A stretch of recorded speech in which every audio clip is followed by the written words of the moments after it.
Welcome to Sir Win's Accounting Lectures. Today, magkakaroon tayo ng pen and paper video problem solving patungkol sa Lecture 02, Financial Asset at Fair Value through Profit or Loss, Debt Securities. Actually, nasa description ng video lecture na ito yung mismong problem under discussion. Kung gusto mong sagutan ng solo at balikan ang lecture na ito kapag tapos ka na, mas mabuti. Kasi, ang accounting ay natututunan not by mere listening but actually by you doing the problem solving. Pero kung may sagot ka na nga, simulan na natin. So again, Lecture 02, Financial Asset at Fair Value through Profit or Loss. And here is our problem. Gerard Aguilar Company carried out the following transaction in bonds investment held for trading during the current year. Nandito na nga yung mga transaction. And here is the requirement.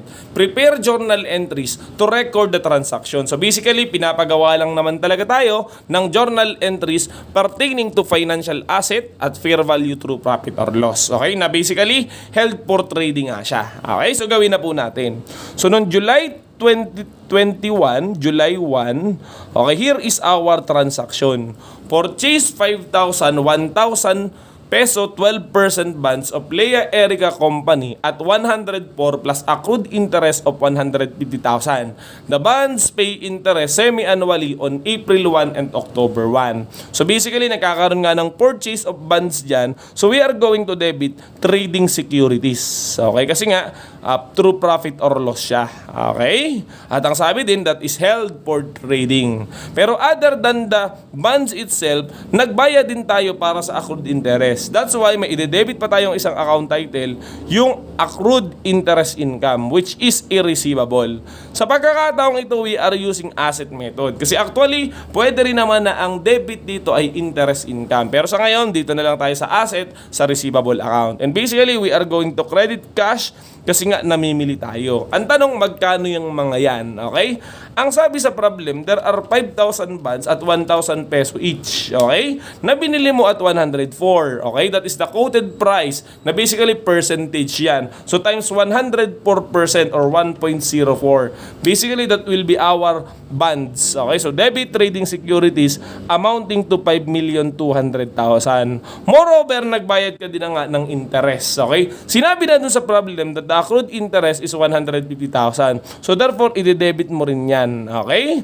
At magkano yung cash na inilabas talaga natin? Basically, yung mismong investment, 5,200,000 at yung interest na 150,000. So that will result to credit cash of 5,350,000. Okay? That will be the answer to July 1 transaction. And then afterwards, we have July 31. Okay? Ang sabi dito, purchase 2,000, 1,000 peso, 12% bonds of Rizalinda Company at 98 plus accrued interest. Semi-annual payment of interest, May 31 and November 30. So same concept pa din, namimili pa rin tayo ng bonds as of July 31. So therefore, we are going to debit trading securities. Okay? Accrued interest income. Kasi nga, katulad nung kanina, namili ka in between of interest date. Ang ibig kong sabihin, July 31 ka namimili. Ang last interest payment date ay May 31. Hindi mo pa inaabutan yung November 30. So, nasa pagitan siya. Di ba nasa gitna nitong dalawang to, yung July 31 na nga. Kaya merong accrued interest income na dinedebit when you purchase. Kasi babayaran mo rin yung accrued interest. Same goes through, you're going to credit cash. Okay? Now, how much is the value of the trading securities? The purchase price. Okay, so basically 2,000 daw. Ang bonds na binili mo, 1,000 peso ang isa. Therefore, the face value is 2 million. You buy that at 98. So therefore, multiply by 0.98. So that is our debit. Trading securities, 1,960,000. Same goes through yung accrued interest. Kailangan nating bilangin na nga mula dun sa last interest payment date, which is May 31, up to the acquisition date, which is July 31, na basically 2 months yun. Okay, so therefore, yung face value na 2 million will be multiplied by the stated rate of 12%. That will be the annual interest. Okay, pero 2 months yung lumipas. Therefore, times 2 divided by 12. Yan yung babayaran mong accrued interest dun sa nagbenta. Okay? So, 40,000 yung accrued interest natin. And then, basically, we are going to credit cash yung total ng dalawa. So, 40,000 plus 1,960,000. So, we will get credit to cash amounting to 2 million. So, ganun lang po kasimple kung sakaling acquisition of trading securities. Now, let's move on. Ang sabi dito, December 31. Okay? Pero actually, bago mo pagawin itong entry sa December 1, December 1, kailangan lang muna nating tingnan, baka mamaya merong interest payment. Okay? Kahit hindi sabihin ng problem, automatic na kayo na yun, kung sakaling dadaanan, kailangan mong gawa ng entry. Ang ibig kong sabihin, dito sa una nating bonds kay Leia Erica, di ba ang interest payment niya tuwing April 1 at October 1? Basically, bago dumating yung December 1, dadaan muna sa October 1. That's why mayroon tayong entry for the interest. Okay? So, anong entry doon? Anong gawin na lang natin? So, October 1. Okay? So, yun. So, October 1, we are going to debit cash and we are going to credit interest income. Okay nga lang, hindi buo na 6 months yung ating makokolekta na interest dahil nga mayroon tayong accrual dun sa naunang transaction. Kasi nga binili din naman natin in between interest payment date yung kay Leia Erica bonds. That's why sa pagkakataong ito, yung accrued interest, okay, ay kokolektahin muna kaya i-credit muna siya. Okay, now how much is that? Lagyan natin ng figures. Okay? So, ang sabi dito, 5 million nga yung face value nung kay Erica bonds, kay Leia Erica. Then, 12% yung interest. So, therefore, 600,000 siya every year. Ay semi-annual. So, therefore, okay, so ulitan. So, 5 million times 12% ay 6 months. Therefore, times 6 divided by 12. So, we will get 300,000 yung makokolekta natin na cash for 3 months. Okay? Nga lang, hindi lahat yan pupunta sa interest income kasi nga yung 150,000 ay accrued interest nung dati pa. Therefore, balancing figure lang natin yung interest income also amounting to 150,000. Actually, kahit hindi naman gawin yung balancing figure, makikwenta pa din natin. Kasi nga, interest is a function of time. Ilang buwan ba yung lumipas mula July 1 hanggang October 1? Basically, that is 3 months. Kaya kumbaga nga, 3 months na hawak-hawak nung dating may-ari bago mo bilhin. Kaya meron kang accrued interest. And 3 months naman na ikaw yung may-ari, ikaw yung may hawak. Kaya 3 months din ang iyong interest income. Okay? So basically, kahit yan ay trading securities po, basta yan ay debt securities, automatically, nagre-recognize pa rin naman talaga tayo ng interest. Kasi nga, mayroon naman talagang interest na ibibigay sa atin. Hanggat hindi mo siya binebenta. Okay? At nasa sayo pa rin at nagkakaroon ng interest payment date. Therefore, kahit iba ang business model mo, to realize fair value changes, kailangan mo pa rin mag-record ng ganyan. Kasi nangyayari Okay? Tumuloy pa tayo. Bago pa rin yung December 1, kay kwenta hindi naman natin yung interest para dun kay Risalinda's bond. Diba? Ibig ko sabihin, may entry din kasi pagdating ng November 30 kahit hindi sinabi ng problem. Dahil katulad nung nauna, meron pa ding interest collection dyan. So, we are going to debit cash and credit interest income. Nga lang, hindi nga ikaw ang may-ari mula May 1. Ikaw ang may-ari nung July 31 pa. That's why meron ka din na record nung simula na accrued interest. Okay, kaya i-credit mo rin siya dito. Dahil nga kukolektahin mo na. Dahil dumating na nga yung interest payment date. Okay? Solve na lang natin yung mga amount kasi katulad lang din naman. Okay?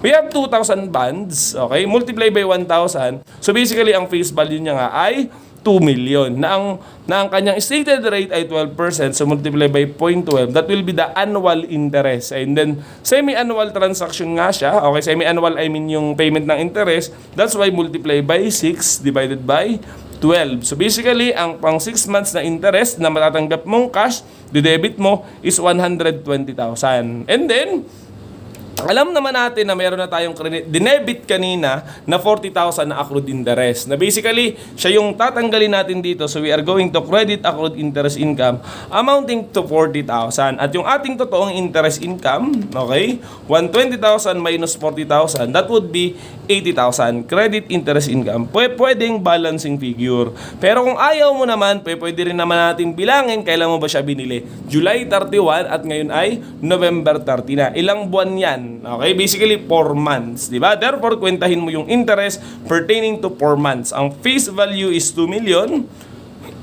multiply by 12%, then times 4, divided by 12, we are just applying the formula, 80,000 talaga ang ire-record mo na interest income. Okay? So that's it. I believe wala na. Tapos na tayo sa interest payment date. Okay? Therefore, maaari na talaga tayong pumunta dun sa December 1, which ang nangyari, sold 2,000 of Leia Erica bonds at 102 plus accrued interest. Okay? Nagbebenta ka ng bonds mo.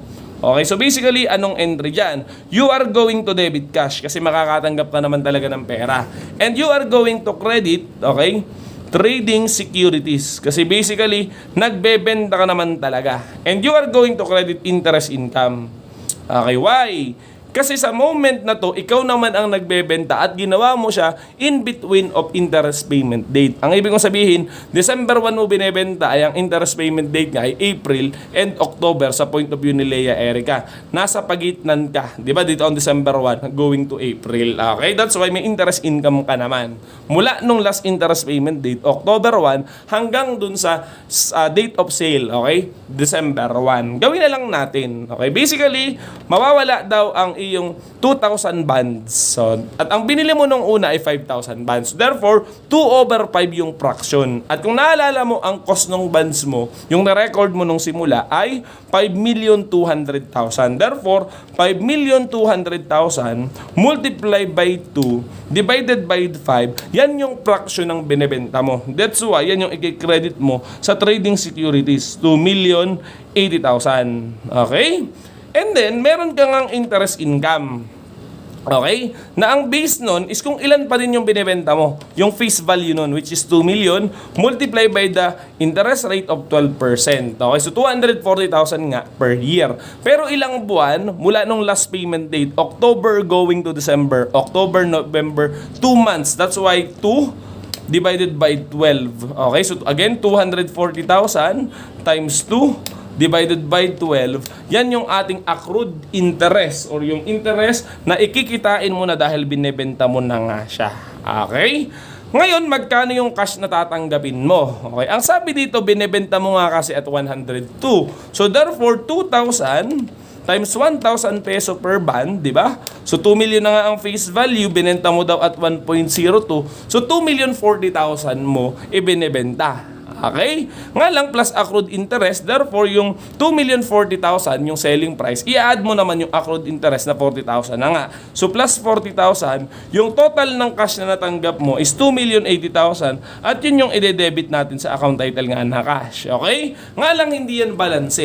Kasi sa pagkakataong ito actually talo ka. There is a loss. Okay? Loss on sale of trading securities. Okay? This is a realized loss. Kasi nga, totoong nagkaroon ng actual na bintahan. Ang unrealized loss ay kung sakaling merong changes sa fair value. Okay, from one point going to another. How much is our loss? Actually, simple lang yun. Di ba kung naalala mo, yung benta mo, 2,040,000. Ito yung 2,000 times 1,000 times 1.02. 2,040,000. Pero yung cost ng ibinebenta mo talaga ay 2,080,000 yung recorded. Kaya actually, talo ka ng 40,000 sa pagkakataong ito. Okay, nadamay lang yung interest income. Nagmukha lang tuloy na baka isipin nyo yung loss ay para dun sa interest income. Hindi po, nagkataon lang yung mga numero. Okay? It's just that 2,040,000 yung value or yung selling price ng bonds na binibenta mo at yung recorded cost ay 2,080,000. So talo ka ng 40,000. Yun yung loss mo nung December 1. Okay? So that's how we record the sales. Okay? Pagdating ng December 31, ang sabi dito sa transaction, the following quotations were obtained. O Leia Erica bonds at 98, Risalinda bonds at 99. Okay? Ito na nga, dahil nga ang ating investment is measured at fair value, kailangan nating i-determine yung effect ng fair value changes. Okay? In order to make that entry for December 31, gawan muna natin ang table. We have to compare the previous carrying amount, okay, in the fair value now. Okay? So, ulit natin yung mga bonds. So, we have here Leia Erica and Risalinda. Okay? Risalinda. Ayan. And then, ito yung kanyang carrying amount. And ito naman yung kanilang fair value. We have to compare to get the gain or loss. Ayan. Ang carrying amount nung kay Leia Erica, kung naalala ninyo, 5,200,000 siya. Okay? At nabenta na yung 2 million. That's why, ang fraction na lang na natitira ay 3 divided by 5. Okay? So, 3,120,000 ang kanyang carrying amount. Yung remaining bonds.